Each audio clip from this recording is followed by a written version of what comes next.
Le vent glacial de l'hiver russe, bien avant que le calendrier ne marque l'année 1979, portait déjà les murmures d'une foi ancienne, tissée dans le tissu même de la terre et de ses habitants. Il s'infiltrait sous les portes des isbas en bois, soulevait la neige poudreuse sur les toits de chaume et glissait le long des rivières gelées qui serpentaient à travers des paysages d'une beauté austère et implacable.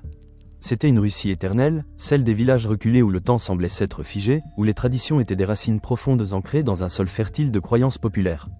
Ici, la vie était rude, dictée par les saisons impitoyables et la terre capricieuse, et le réconfort se trouvait souvent au-delà du visible, dans le domaine du sacré et du mystique.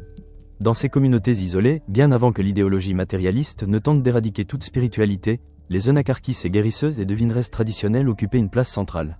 Leurs mains noueuses pétrissaient des herbes séchées, leur voix rauque chuchotait des incantations transmises de génération en génération, et leurs yeux, souvent voilés par l'âge et la sagesse, semblaient percer les voiles du monde. Elles étaient les gardiennes d'un savoir ancestral, les ponts entre le monde des vivants et celui des esprits, des guérisseurs pour les corps malades et les âmes affligées.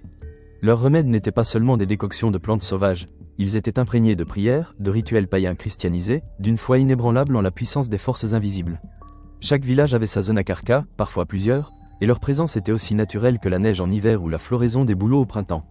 Elles réconfortaient les mères endeuillées, protégeaient les nouveau-nés du mauvais œil, et offraient des conseils aux jeunes mariés. Leur rôle dépassait largement celui de simples herboristes. Elles étaient les confesseuses, les psychologues, les sages-femmes, et souvent, les seules sources d'espoir face à l'inévitable cruauté de la vie. Les images d'archives, jaunies par le temps, flottaient comme des souvenirs évanescents, des paysans au visage buriné par le soleil et le vent, accomplissant des rituels agraires au bord des champs, invoquant les esprits de la terre pour une moisson abondante.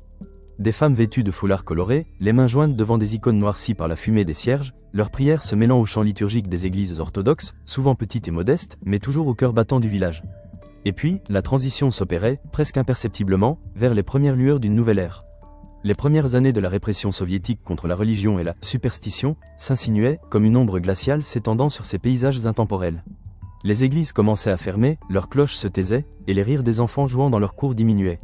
Le culte des saints et des icônes, autrefois si ouvertement pratiqué, se repliait dans la sphère privée, derrière les murs épais des isbas, dans le secret des cœurs.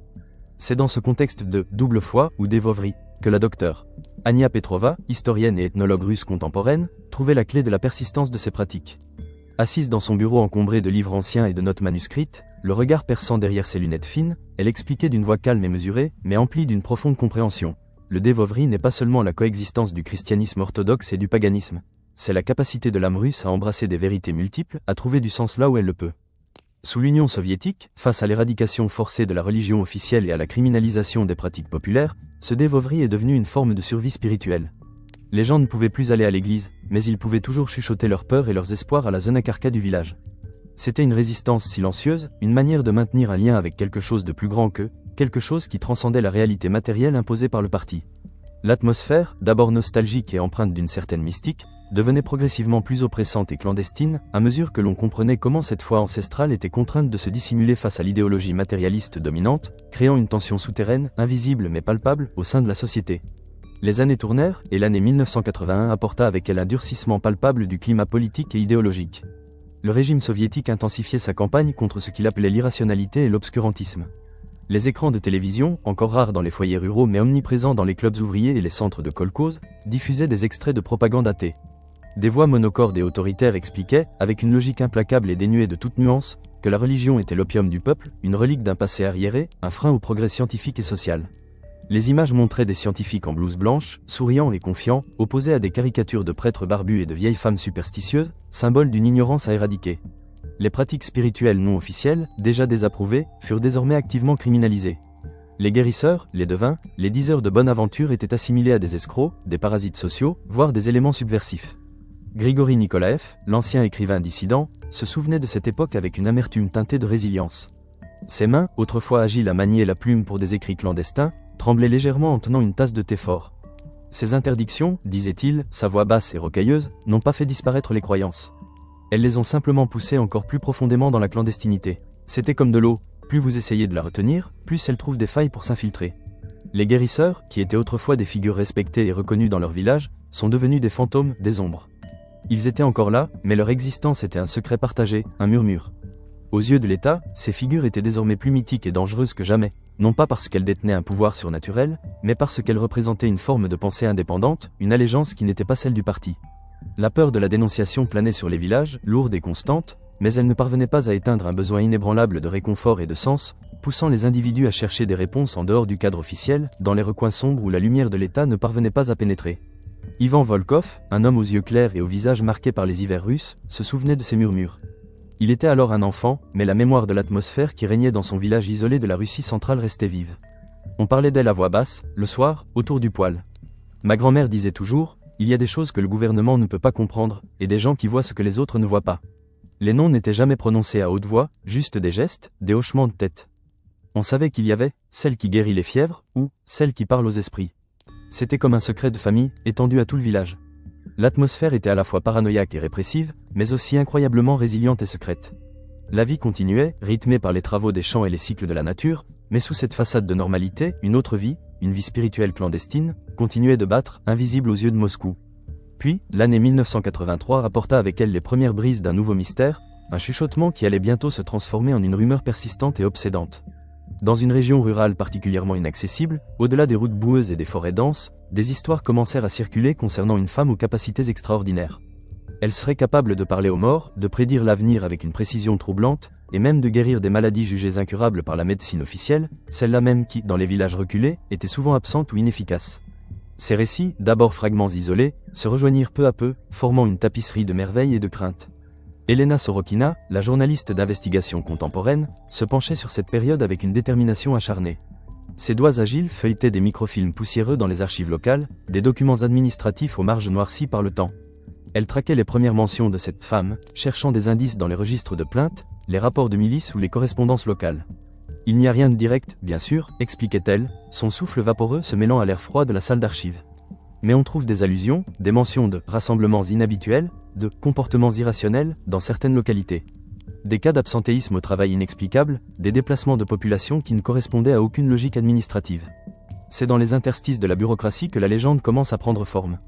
Elle interviewait également des descendants d'habitants de cette région, des personnes âgées dont les souvenirs étaient parfois flous, parfois étonnamment précis, imprégnés d'une sorte de révérence et de peur. Ivan Volkov, dont la grand-mère était originaire de cette région lointaine, se souvenait des histoires qu'elle racontait, non pas ouvertement, mais par fragments, des images qui s'évanouissaient et réapparaissaient. Ma grand-mère parlait d'une femme qui voyait au-delà du voile. Elle ne l'appelait jamais par un nom, juste « elle ». Il y avait des chuchotements autour de cette figure énigmatique qui apportait à la fois espoir et crainte. L'espoir pour ceux qui cherchaient la guérison ou un dernier mot d'un être cher disparu. La crainte pour ceux qui craignaient la réaction des autorités ou la nature même de son pouvoir. L'atmosphère était celle d'une émergence d'un mystère, teintée d'espoir et de superstition, dans un cadre rural isolé où les informations circulaient lentement, déformées par le bouche à oreille, mais où l'impact émotionnel était d'autant plus fort. La curiosité grandissait, un mélange de scepticisme et de foi primaire chez les habitants, face aux difficultés de la vie quotidienne qui rendaient toute forme d'aide, même surnaturelle, bienvenue. Les kolkhozes peinaient, les magasins étaient souvent vides, et la vie était une lutte constante. Dans ce vide, la promesse d'une connexion avec l'invisible, d'une solution miraculeuse, prenait racine. Avec l'aube de l'année 1984, la légende de « la femme qui parlait avec les morts » prit une ampleur nouvelle, se propageant comme une traînée de poudre invisible à travers les steppes et les forêts, franchissant les rivières gelées et les collines enneigées. Ce qui n'était qu'un murmure local devint un chant discret, repris par des bouches de plus en plus nombreuses. Des pèlerins discrets, venus non seulement des villages voisins mais aussi de petites villes plus éloignées, commencèrent à affluer vers la région où elle serait active. Leur voyage était souvent périlleux, entrepris sous le couvert de la nuit ou dissimulé sous des prétextes de visites familiales lointaines ou de recherche de travail. Ils venaient avec des attentes désespérées, cherchant des conseils pour des problèmes insolubles, des guérisons pour des maux qui rongeaient corps et âme, ou, le plus souvent, un contact éphémère avec leurs défunts, un dernier mot, un signe de paix. Elena Sorokina avait recueilli des témoignages anonymes, des voix tremblantes d'émotion, souvent enregistrées dans des conditions précaires, qui décrivaient ses odyssées.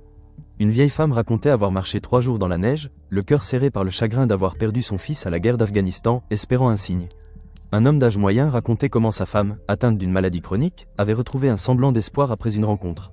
C'était comme une lueur dans l'obscurité, avait-il dit, sa voix à peine audible. On n'avait nulle part où aller, personne à qui parler. Elle écoutait, et parfois, elle disait des choses que personne d'autre ne pouvait savoir. La docteure Ania Petrova analysait ce phénomène non seulement comme une manifestation de foi, mais aussi comme une réponse psychologique et sociale profonde à la stagnation économique et au désenchantement croissant de l'ère Brejnev finissante.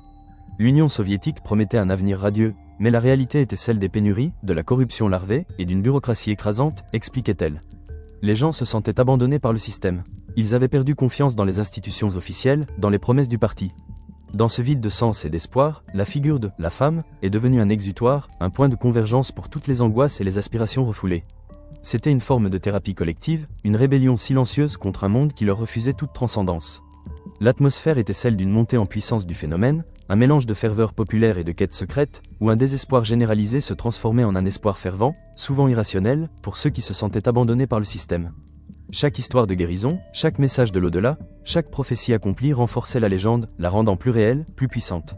À mesure que les mois de l'année 1984 s'écoulaient, la renommée de « la femme » dépassa les frontières régionales. Ce qui avait commencé comme un secret bien gardé dans les recoins les plus isolés de la campagne russe commença à bruisser dans les petites villes avoisinantes, puis, inévitablement, atteignit les oreilles des autorités locales, et finalement, du tout-puissant KGB. Le mythe se solidifia, elle devenant une figure presque légendaire, une sorte de sainte païenne pour les uns, une sorcière dangereuse pour les autres.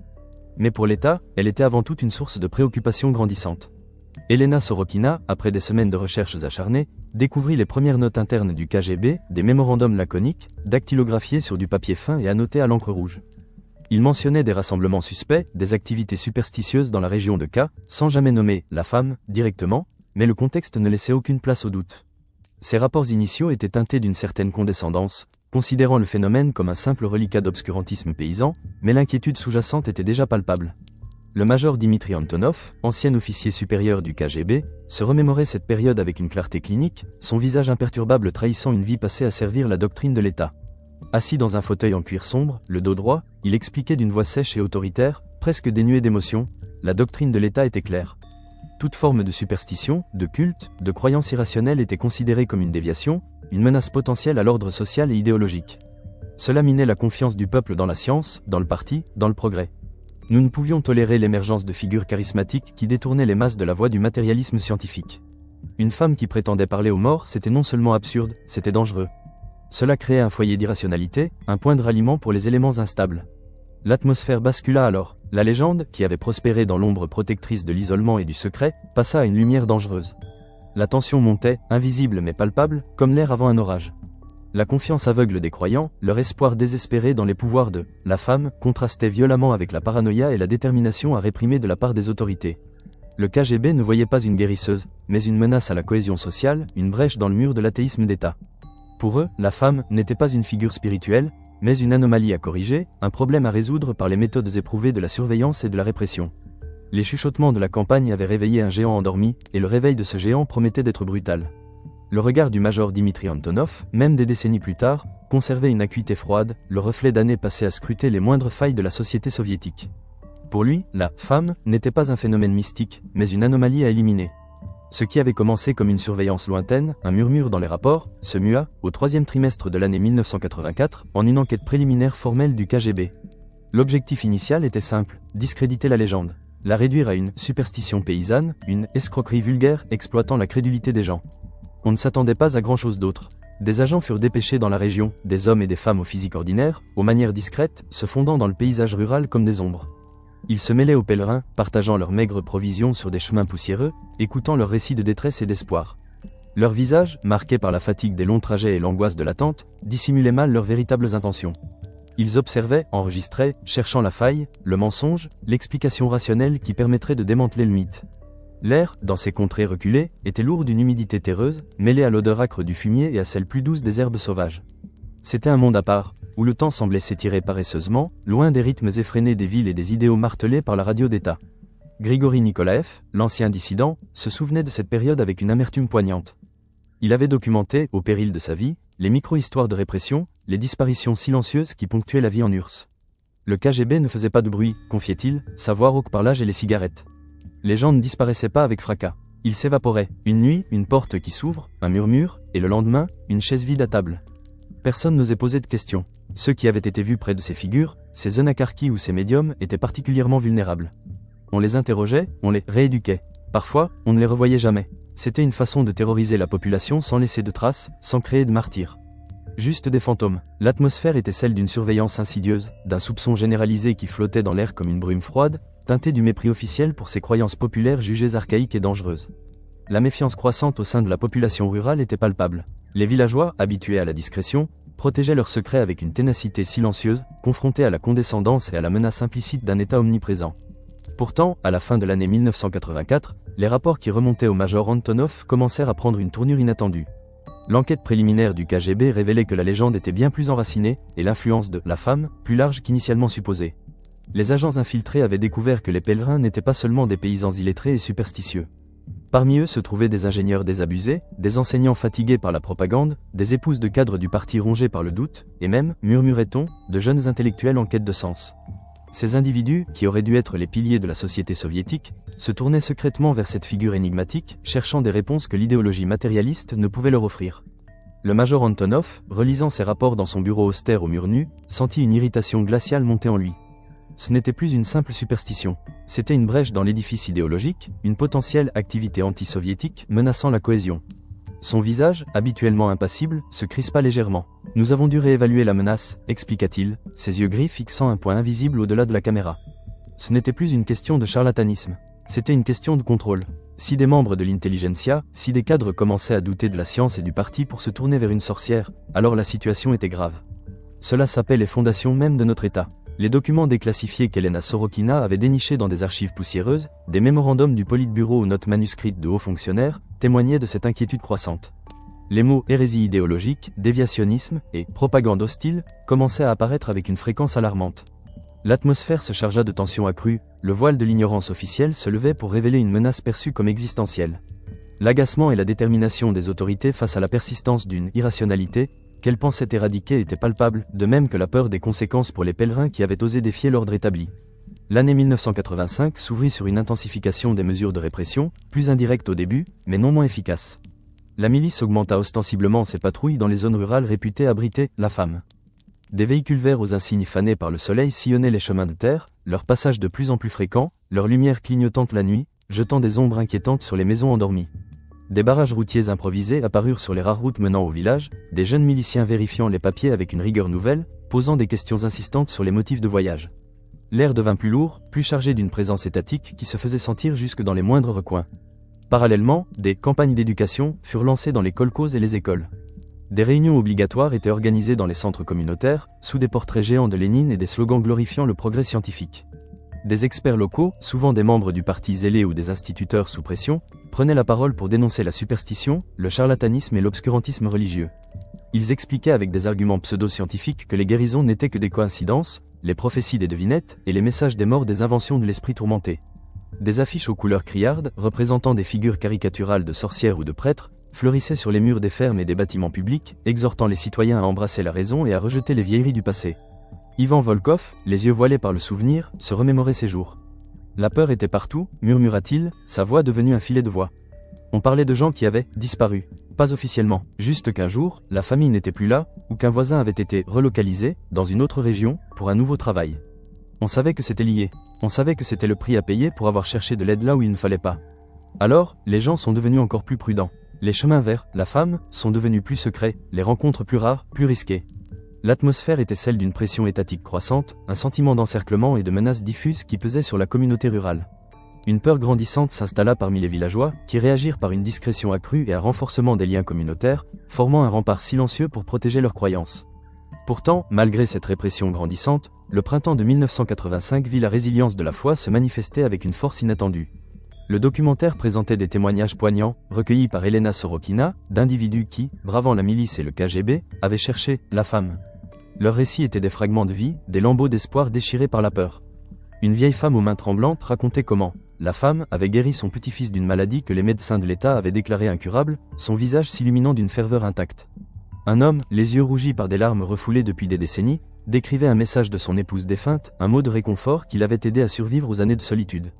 Une autre, une jeune femme, murmurait une prophétie qui s'était réalisée, un avertissement qui l'avait sauvée d'un danger imminent. Ces histoires, racontées à voix basse, dans des pièces sombres ou au détour de chemins forestiers, étaient empreintes d'un mélange d'espoir et d'émerveillement, mais toujours teintées par la clandestinité et le danger. Ania Petrova, l'historienne, analysait ce phénomène avec une lucidité empreinte de compassion. La répression, souvent, ne fait que renforcer ce qu'elle cherche à détruire, expliquait-elle. Plus l'État martelait son message athée, plus il créait un vide spirituel. Et dans ce vide, le bouche à oreille devenait une force irrésistible. Chaque histoire de miracle, chaque témoignage de réconfort, était une victoire silencieuse contre la machine. C'était la résilience de l'esprit humain, le besoin fondamental de croire en quelque chose de plus grand que soi, qui s'exprimait. Ces récits, vibrants d'une humanité profonde, contrastaient violemment avec la vision matérialiste et répressive du major Antonov. Pour lui, il n'y avait là que délire collectif, hystérie de masse, ou pire, manipulation psychologique, orchestrée par des esprits malveillants. Ces paroles résonnaient avec la froide logique du pouvoir, incapable de comprendre la dimension spirituelle de l'existence. L'état psychologique des croyants était celui d'un espoir ardent et d'une conviction profonde, en dépit de la menace et de la rationalisation officielle qui tentaient de nier leur expérience. L'été de 1985 marqua un tournant. Face à l'échec des mesures indirectes, le KGB, sous l'impulsion du major Antonov, prépara une action plus directe, plus ciblée. La frustration montait au sein des services de sécurité. La femme et son influence persistaient, comme une mauvaise herbe tenace que l'on ne parvenait pas à arracher. Des dossiers commencèrent à être montés, non seulement sur la femme elle-même, mais aussi sur ses complices, ceux qui organisaient les pèlerinages, fournissaient abri et nourriture, ou simplement transmettaient les messages. Chaque nom, chaque adresse, chaque lien était minutieusement consigné, traçant les contours d'un réseau informel, mais résilient. La décision fut prise de neutraliser l'influence de la femme. Le mot « neutraliser » dans le jargon du KGB pouvait signifier beaucoup de choses, mais l'ordre était clair, éviter de créer un martyr. L'État soviétique avait appris de ses erreurs passées, des répressions trop brutales qui avaient parfois transformé de simples dissidents en figures emblématiques. Il fallait agir avec une efficacité chirurgicale, sans effusion de sang visible, sans procès public qui aurait pu galvaniser le soutien populaire. Le major Antonov, penché sur une carte topographique de la région, des épingles rouges marquant les points d'intérêt, détaillait les stratégies envisagées. Nous devions démanteler le réseau sans créer de martyrs, répétait-il, comme un mantra. Cela impliquait des opérations discrètes, l'isolement des éléments clés, la coupure des voies de communication. Nous envisagions l'infiltration de nouveaux agents, la diffusion de contre-informations, voire une opération de réinstallation, si nécessaire. L'objectif n'était pas de tuer la personne, mais de tuer le mythe. Son plan était méthodique, froid, calculé pour éteindre la flamme de la croyance sans laisser de cendres incandescentes. Grigori Nikolaev, qui avait vu tant de ces opérations se dérouler, secoua la tête avec un soupir lourd. Neutraliser, répéta-t-il amèrement, c'est le mot qu'ils utilisaient. Mais derrière ce mot, il y avait toujours la brutalité. Des vies brisées, des familles déchirées, des esprits traumatisés. Ces opérations, même si elles se voulaient discrètes, avaient toujours des conséquences imprévues, tragiques pour ceux qui étaient pris dans l'engrenage. Le système ne connaissait pas la nuance, seulement la force. L'atmosphère était celle d'une préparation tendue à la confrontation, l'État resserrant son étau sur une communauté et une figure qu'il percevait comme une menace grandissante. L'état psychologique de cette période était marqué par la détermination froide et calculatrice des autorités, contrastant avec l'angoisse et la résignation latente des communautés ciblées, conscientes que le calme avant l'orage touchait à sa fin. Le duel silencieux entre la foi et le pouvoir allait bientôt éclater au grand jour, et personne ne pouvait prédire l'issue. L'automne de 1985 s'abattit sur la Russie centrale avec une férocité inhabituelle. Le vent, chargé de l'humidité des steppes lointaines, fouettait les isbas et faisait gémir les vieux bouleaux dénudés. Mais ce n'était pas seulement le froid qui mordait les âmes des villageois, c'était la peur, une peur insidieuse, propagée par le silence pesant qui succédait au chuchotement. Le KGB, après des mois d'observation et de préparation méthodique, avait enfin lancé ses opérations ciblées. Dans la pénombre d'une petite maison d'archives, quelque part à Moscou, des décennies plus tard, Elena Sorokina parcourait des pages jaunies, des rapports dactylographiés et des notes manuscrites, dont l'encre s'était estompée avec le temps mais dont le contenu glaçait le sang. Elle portait des gants blancs, manipulant chaque feuille avec une révérence presque macabre, consciente que chaque mot était un écho d'une époque révolue, mais dont les cicatrices restaient vives. Les extraits qu'elle dénichait décrivaient avec une précision clinique les premières vagues d'arrestations. Des collaborateurs de la femme, comme les désignait le jargon du service de sécurité, étaient ciblés. Ces hommes et femmes, souvent d'humbles paysans ou des marchands itinérants, qui avaient osé offrir un abri, un repas chaud, ou simplement un chemin sûr aux pèlerins, se retrouvaient arrachés à leur vie. Les rapports ne détaillaient pas la brutalité physique, mais les lignes entre les mots, les silences dans les transcriptions d'interrogatoires, en disaient long sur la pression psychologique exercée. Un paragraphe mentionnait un certain Piotr Ivanov, un vieux pêcheur qui avait transporté des gens en barque à travers un lac gelé pour les rapprocher du village de la femme. Son interrogatoire était succinct, a nié toute connaissance de la nature subversive des activités de la citoyenne. A déclaré avoir agi par charité chrétienne. A été réprimandé. Le mot « réprimandé » était un euphémisme glacial. Elena pouvait presque sentir l'odeur de la sueur froide, la fumée âcre des cigarettes consommées dans des bureaux exigus, la tension palpable d'une confession extorquée, non par la force des coups, mais par la menace sourde sur la famille, sur la réputation, sur la vie elle-même. Ivan Volkov, dont le visage buriné par les hivers russes portait les marques du temps et des souvenirs, se souvenait de cette atmosphère de terreur. Il avait alors une trentaine d'années, et le village où il vivait était à quelques verstes des chemins empruntés par les pèlerins. On ne voyait rien, murmura-t-il, les yeux perdus dans le vague d'un passé lointain, mais on savait. Le silence était plus bruyant que n'importe quel cri. Les portes se fermaient plus vite le soir. Les regards se détournaient. Un voisin disparaissait, puis un autre. Personne ne posait de questions. On savait que c'était le Tchèque qui était passé. Le KGB, on le sentait dans l'air, comme l'odeur du gel avant la neige. On se serrait les coudes, mais chacun pour soi, au fond. La peur, c'est une bête qui ronge l'âme. La peur s'était insinuée dans les chaumières, dans les champs labourés par le vent, dans les cœurs des hommes, femmes et enfants. Les arrestations, souvent effectuées au petit matin ou au milieu de la nuit, sans un mot d'explication, visaient à isoler la femme, à couper ses liens avec le monde extérieur, à la transformer en une île désertée. L'atmosphère était sombre, oppressante et paranoïaque. La peur s'était installée profondément dans les communautés, forçant les croyants à un silence encore plus profond, ou à la fuite vers des refuges encore plus reculés. Les autorités, de leur côté, se sentaient victorieuses de leur tactique d'intimidation, convaincues que chaque arrestation était une pierre de plus retirée de l'édifice de la superstition. L'hiver de 1985 apporta avec lui un froid mordant et une campagne de dénonciation publique orchestrée avec une précision chirurgicale par les autorités. Les journaux locaux, ces feuilles de papier gris et fin distribuées dans chaque kolkhoz et chaque usine, commencèrent à publier des articles venimeux. La charlatanerie au service de l'obscurantisme, titrait la Pravda locale un matin de décembre, sous une photo floue d'une vieille femme anonyme, le visage volontairement déformé par une ombre.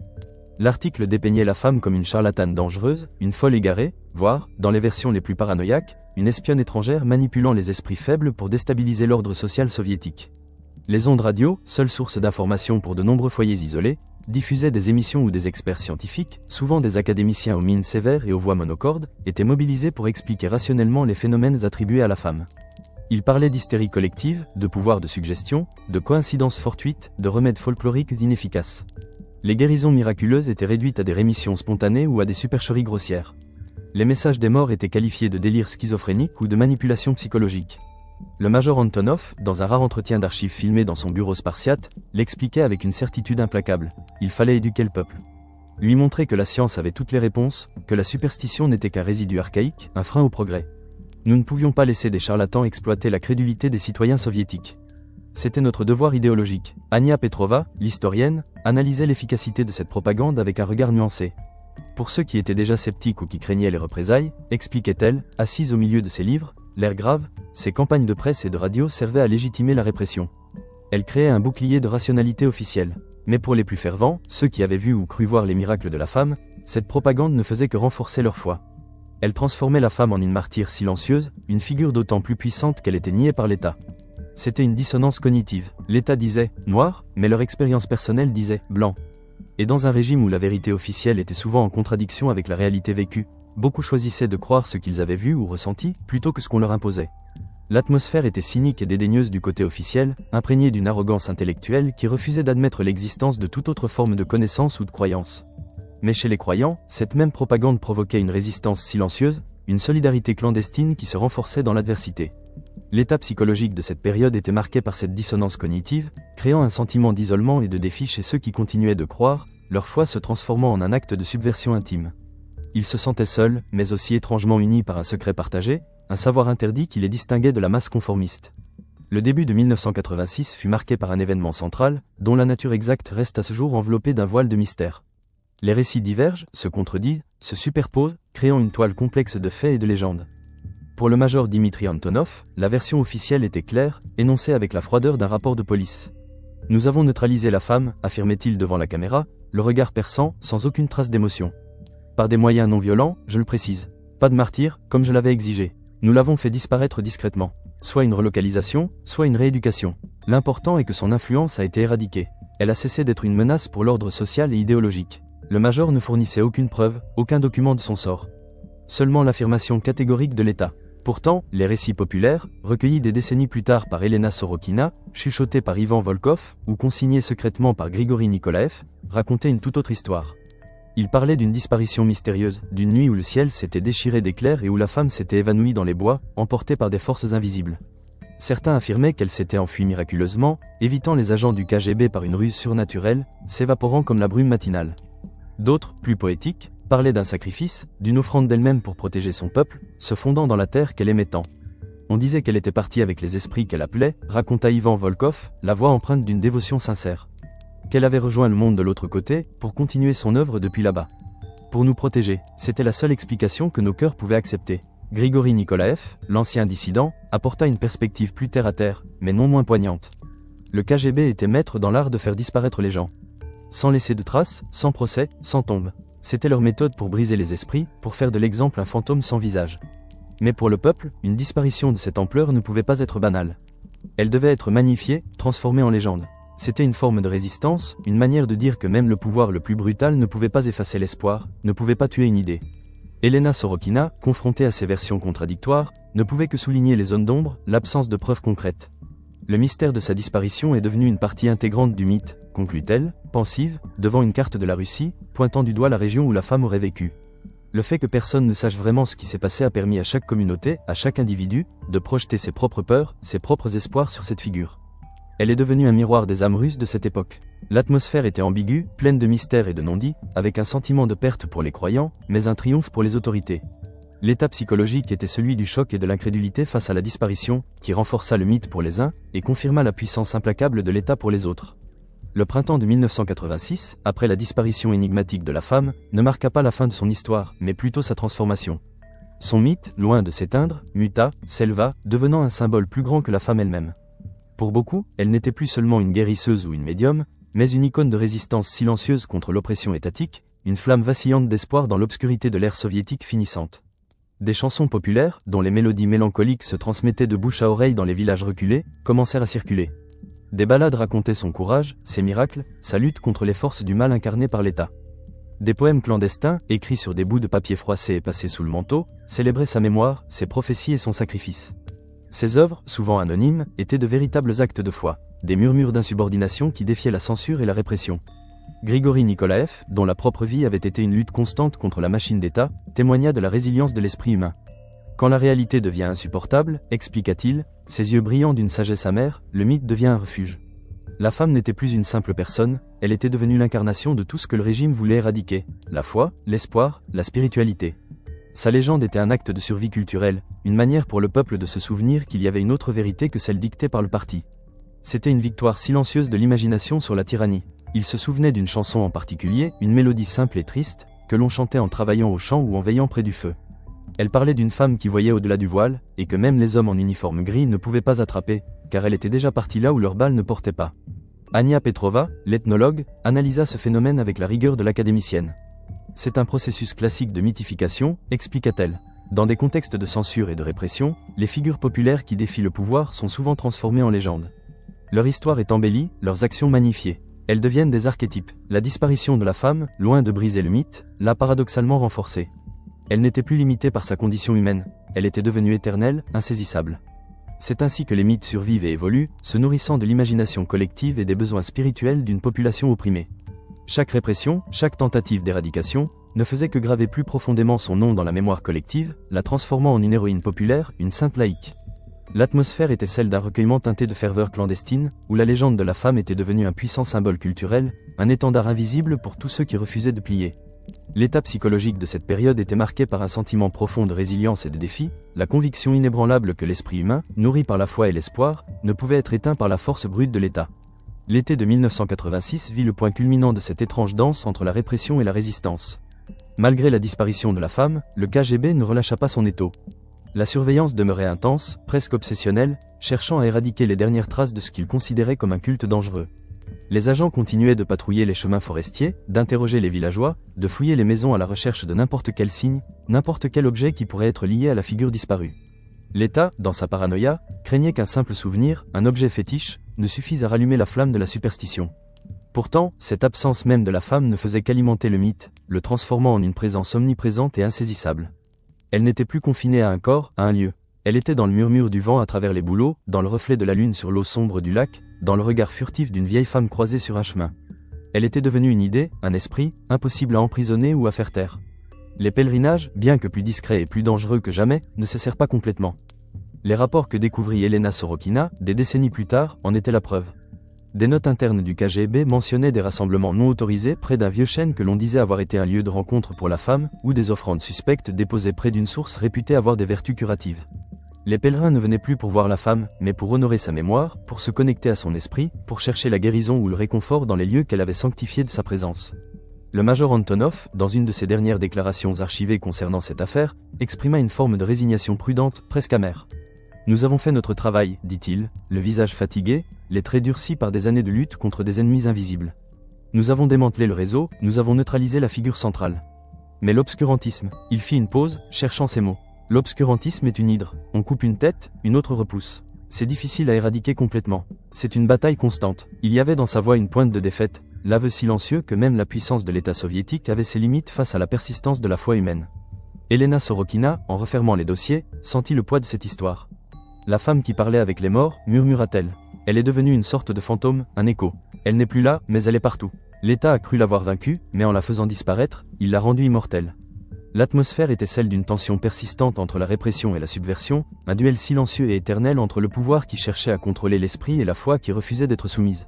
L'état psychologique de cette période était marqué par la résignation prudente des autorités face à l'impossibilité d'éradiquer totalement la croyance, et la détermination silencieuse des croyants à préserver leur héritage spirituel, à maintenir vivante la flamme de l'espoir, même dans l'ombre la plus profonde. La femme était devenue un mythe, et les mythes, on ne les tue pas. On les raconte. L'année 1987 s'étira sur la Russie comme une couverture usée, trouée ici et là par les premiers rayons des une aube incertaine, celle de la perestroïka et de la glasnost. Le vent du changement soufflait, mais il était encore timide, hésitant, chargé du froid persistant des décennies passées. Dans les villages reculés, là où l'écho des décrets de Moscou mettait toujours plus de temps à parvenir, la peur ne s'était pas évaporée comme la rosée du matin. Elle s'était simplement transformée, passant d'une terreur palpable à une méfiance sourde, une habitude ancrée dans les gestes, les regards, les silences. Les langues ne se déliaient pas encore entièrement, craignant que les murs n'aient des oreilles, que les dénonciations ne soient qu'une ruse de l'État pour traquer les derniers récalcitrants. Ivan Volkov, les mains noueuses agrippées à une tasse de thé fumante, se souvenait de cette année-là avec une clarté étonnante. Il était assis sur le banc devant sa isba, la petite maison en bois, le même banc où sa grand-mère lui avait chuchoté les premières histoires de la femme. Le soleil de l'automne, bas et pâle, caressait les feuilles jaunies des bouleaux. Les histoires de la femme, celles qui avaient été racontées sous le manteau, au fond des granges ou dans les recoins sombres des forêts, étaient devenues des contes encore plus éthérés, des légendes murmurées à voix basse, presque des berceuses pour endormir les enfants avec la promesse d'un monde où la magie n'avait pas complètement disparu. Elle faisait désormais partie du folklore local, mais avec une prudence accrue, une sorte de code non-dit qui régissait leur diffusion. On ne parlait pas d'elle ouvertement, confia Ivan, sa voix rocailleuse, empreinte d'une mélancolie douce. Ses yeux bleus, délavés par l'âge et les hivers russes, scrutaient l'horizon, comme s'il cherchait à y retrouver une silhouette perdue. Pas aux étrangers, en tout cas. Et même entre nous, on pesait chaque mot. Les anciens du village, ceux qui l'avaient peut-être rencontré, ou du moins avaient vu son influence, ils avaient appris à se taire. La peur, voyez-vous, elle ne s'en va pas du jour au lendemain. Elle s'incruste dans les os, dans la manière de respirer. On sentait que l'air était un peu plus léger, oui, mais on se souvenait des arrestations, des disparitions. On ne voulait pas que ça recommence. Les souvenirs des patrouilles du KGB, des interrogatoires discrets mais menaçants, flottaient encore dans l'air, invisibles mais palpables. Le moindre bruit de moteur sur la route poussiéreuse suffisait à faire taire les conversations et à faire rentrer les regards. Les enfants, eux aussi, avaient été éduqués à cette prudence. Ils jouaient à des jeux silencieux, leurs rires étouffés, leurs mouvements contenus, comme si même la joie devait rester discrète. Les autorités, de leur côté, avaient ralenti la traque active. La priorité de Moscou s'était déplacée. Les problèmes économiques, les tensions politiques internes, la nécessité de montrer un visage plus ouvert au monde, tout cela avait relégué la superstition paysanne au second plan. La femme n'était plus une menace directe pour la sécurité de l'État. Elle était devenue un dossier classé, une anomalie résolue, du moins en apparence. Mais la surveillance restait, moins visible, plus insidieuse. Des rapports occasionnels mentionnaient encore des rassemblements non autorisés autour de lieux réputés, des activités ésotériques dans les villages. La machine de l'État, même assouplie, ne pouvait pas complètement renoncer à son rôle de gardienne de l'idéologie matérialiste. Le major Antonov, bien que n'étant plus directement impliqué dans ces opérations de terrain, recevait encore des rapports sporadiques. Il les lisait avec un soupir, un mélange de satisfaction pour le travail accompli et d'une lassitude face à l'éternel retour de ce qu'il considérait comme l'ignorance. Dans l'intimité de son bureau moscovite, derrière la fenêtre donnant sur les rues grises de la capitale, il se demandait parfois si cette victoire n'était pas une illusion, un simple déplacement du problème plutôt qu'une éradication. L'atmosphère était celle d'une transition prudente, un relâchement partiel de la tension mais une méfiance persistante. Les couleurs de l'automne, passées et douces, semblaient refléter cet état d'esprit collectif. Les visages des villageois, autrefois marqués par une anxiété constante, montraient désormais une expression plus nuancée, un mélange de soulagement timide et de prudence ancrée. Ils apprenaient à naviguer dans un paysage politique changeant, à tester les limites de cette nouvelle liberté, sans oublier les leçons douloureuses du passé. La femme, elle, continuait d'exister dans les interstices de cette réalité nouvelle, un secret partagé, un murmure qui liait les générations, un souffle invisible dans le froid de la toundra. 3 ans plus tard, l'année 1990 fut un cataclysme silencieux, une implosion qui laissa la Russie et le monde entier sous le choc. Le mur de Berlin était tombé, l'Union soviétique vacillait sur ses fondations. Puis elle s'effondra, non pas dans un fracas, mais dans un long soupir de fin d'air. La liberté, longtemps étouffée, jaillit comme une source longtemps souterraine, inondant le pays. La liberté de religion, la liberté d'expression, des concepts autrefois subversifs, devenaient la nouvelle norme. Les brèches s'ouvraient partout, révélant des trésors cachés et des blessures béantes. Ce fut une période de réappropriation culturelle frénétique, où ce qui avait été réprimé pendant des décennies refit surface, parfois avec fureur, parfois avec une douce mélancolie. Les histoires de la femme, jadis chuchotées dans l'ombre, commencèrent à être racontées plus ouvertement. D'abord timidement, dans les cercles familiaux élargis, puis avec une audace croissante. Des journaux locaux, avides de récits sensationnels pour remplir leurs pages dans un marché médiatique en pleine effervescence, publièrent les premiers articles sur les guérisseurs oubliés, les mystères de la Russie profonde et bien sûr, la femme qui parlait avec les morts. Ces récits étaient souvent romancés, embellis par le temps et la mémoire collective, mais ils témoignaient d'une soif ardente de reconnecter avec un passé spirituel nié, une partie de l'identité russe que le régime avait tenté d'éradiquer. Les articles étaient parfois accompagnés de dessins naïfs, représentant une femme enveloppée d'un châle, les yeux mystérieux, au milieu d'une forêt enneigée ou d'une isba faiblement éclairée. Le docteur Ania Petrova, qui avait suivi ces évolutions avec un intérêt passionné, analysa cette période comme une véritable défroque des tabous. Elle était assise dans son bureau, entourée de piles de livres et de documents fraîchement déclassifiés, l'odeur du papier jauni emplissant l'air. La lumière du jour filtrait à travers les rideaux légèrement poussiéreux, éclairant les particules de poussière en suspension. Des étagères chargées d'ouvrages sur le folklore sibérien, les pratiques chamaniques et les sectes religieuses clandestines témoignaient de l'étendue de ses recherches. C'était comme si un immense poids avait été levé, expliqua-t-elle, son regard vif derrière ses lunettes fines. Soudain, on pouvait parler de tout. De Dieu, des esprits, des chamans, des eunakarkis. Ces figures qui avaient été diabolisées par le régime, ou simplement ignorées, retrouvaient leur place dans le tissu social. Mais ce n'était pas sans cicatrices. La prudence, la méfiance, elles étaient toujours là, gravées dans l'inconscient collectif. Certains sujets restaient délicats, même avec la liberté retrouvée.